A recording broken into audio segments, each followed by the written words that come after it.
Hello students, मैं राजकुमार आपका अपने यूट्यूब चैनल राजकुमार एजुकेटर में स्वागत करता हूं। आज मैं 10th क्लास के बच्चों के लिए ज्योग्राफी के चैप्टर 1 का टॉपिक भू संसाधन जो हमारा पार्ट 4 है उसे समझाने जा रहा हूं।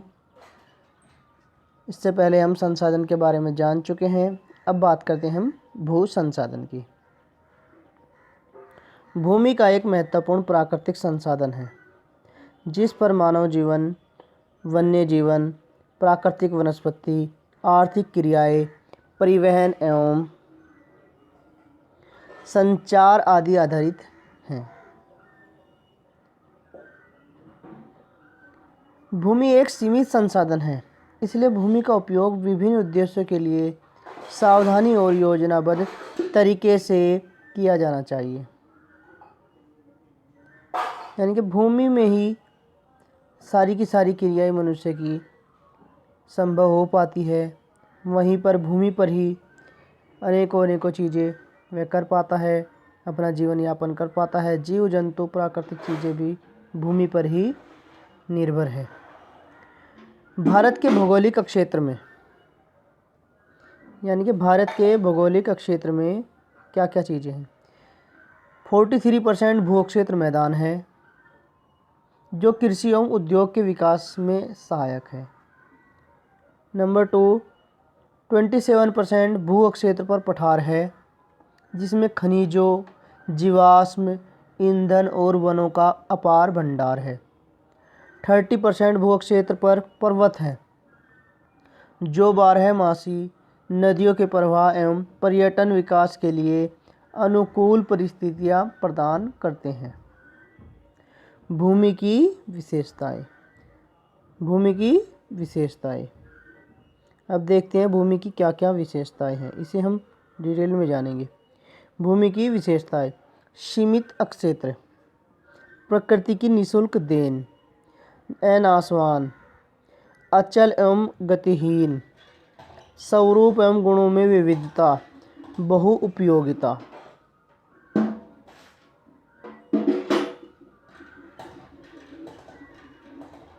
यह है हमारी भूमि की विशेषताएं। अब इनके बारे में डिटेल में देखते हैं। सीमित क्षेत्र। भूमि का क्षेत्र निश्चित तथा सीमित है। इसके क्षेत्रों को बढ़ाया अथवा घटाया नहीं जा सकता। मनुष्य केवल भूमि के स्वरूप में परिवर्तन कर सकता है। प्रकृति की निःशुल्क देन। मनुष्य को प्रकृति द्वारा अनेक संसाधन निःशुल्क प्राप्त हुए हैं जिसमें भूमि भी एक महत्वपूर्ण संसाधन है। इस संसाधन की प्राप्ति के लिए मानव समाज को कुछ भी खर्च या त्याग नहीं करना पड़ता। यानी कि भूमि जो होती है प्रकृति की निःशुल्क देन होती है जिससे इंसान को कुछ भी चुकाने की ज़रूरत नहीं है और निःशुल्क ही उसे सुविधाएं मिलती रहती है। अनासवान। भूमि को न तो उत्पन्न किया जा सकता है और न ही इसका विनाश किया जाता है। मनुष्य केवल भूमि की उर्वरता में वृद्धि या कमी कर सकता है। भूमि के स्वरूप को तो बदला जा सकता है किंतु इसे समाप्त नहीं किया जा सकता, यानी कि इसको समाप्त नहीं कर सकते। अनासवान है। अचल एवं गतिहीन। भूमि एक अचल संपत्ति है जिसका स्थानांतरण नहीं किया जा सकता। भूमि एक गतिहीन संसाधन है, अतः इसे एक स्थान से उठाकर अन्य स्थान पर नहीं ले जा सकते हैं। एक स्थान से दूसरे स्थान पर नहीं ले जा सकते हैं। भूमि गतिशील है, अचल है, वहीं के वहीं रहेगी जहाँ पर मौजूद है। स्वरूप एवं गुणों में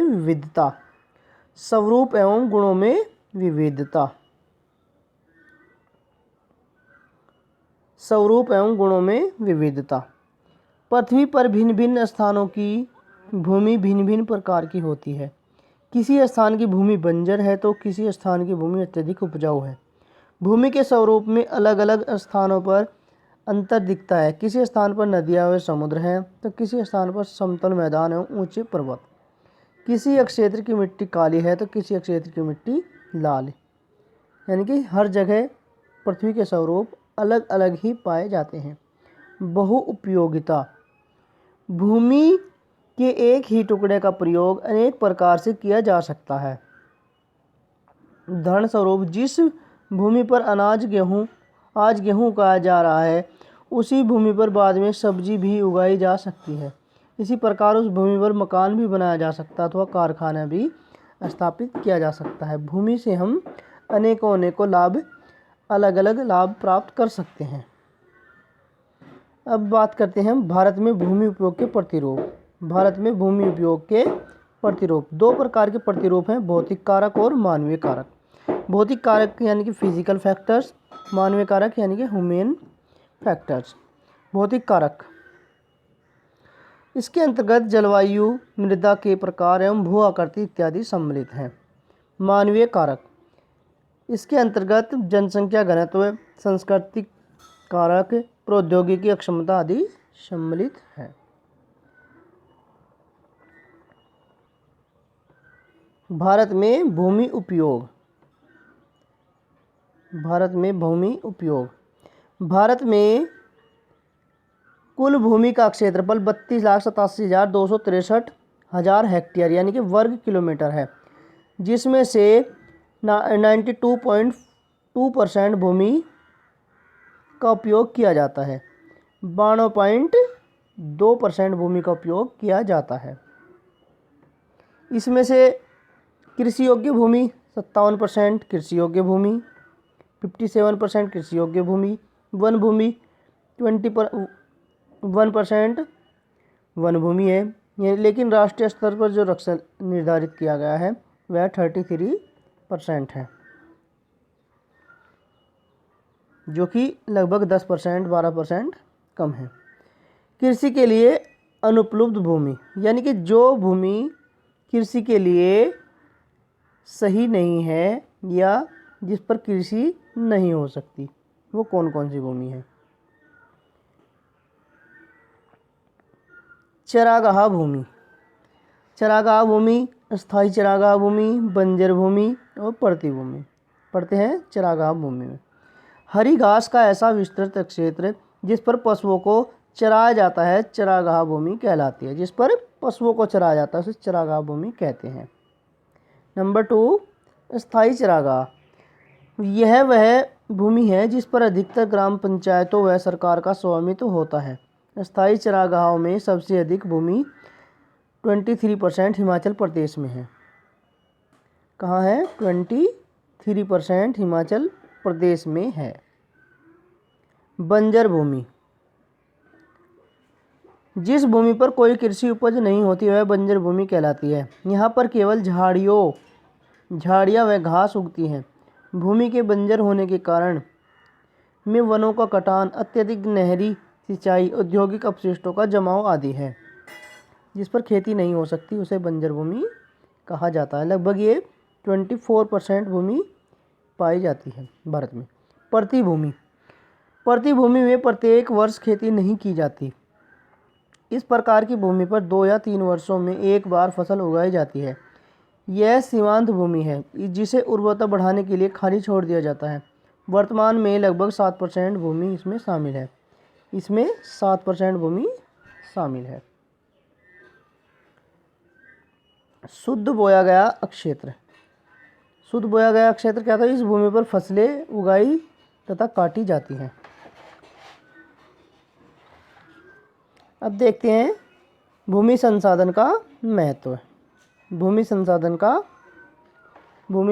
का महत्व अनेक प्रकार से इसके महत्व को समझ सकते हैं, जैसे कि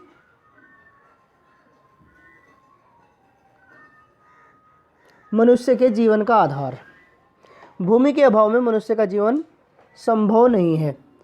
मनुष्य के जीवन में सभी क्रियाकलाप जैसे चलना फिरना, व्यवसाय, मकान, दुकान, कृषि, उत्खनन व कारखाने सभी भूमि से जुड़े हैं।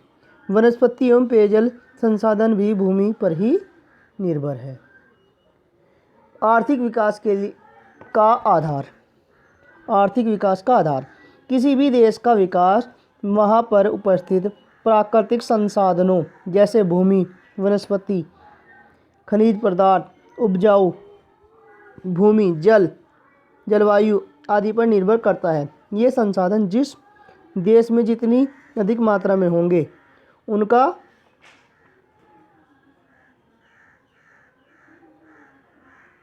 आर्थिक विकास उतनी ही तीव्रता से होगा। प्राथमिक उद्योगों का विकास।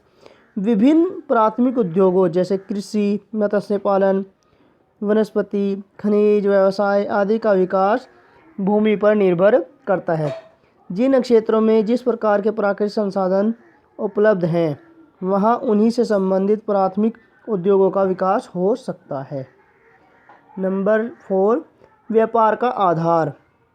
भूमि उत्पादन का एक अनिवार्य साधन है जिसके बिना किसी भी प्रकार का उत्पादन कार्य संभव नहीं है। अधिकांश देशों का व्यापार भूमि द्वारा उत्पादित वस्तुओं जैसे गेहूँ, चावल, दूध, खनिज पदार्थ, तेल, चाय, लकड़ी इत्यादि द्वारा ही होता है। शक्ति का संसाधन। अधिकांश ऊर्जा के उत्पादन का साधन कोयला तथा तेल है जिसका स्रोत भूमि है। परिवहन तथा संचार के साधन। परिवहन तथा संचार के साधनों का विकास। अधिकांश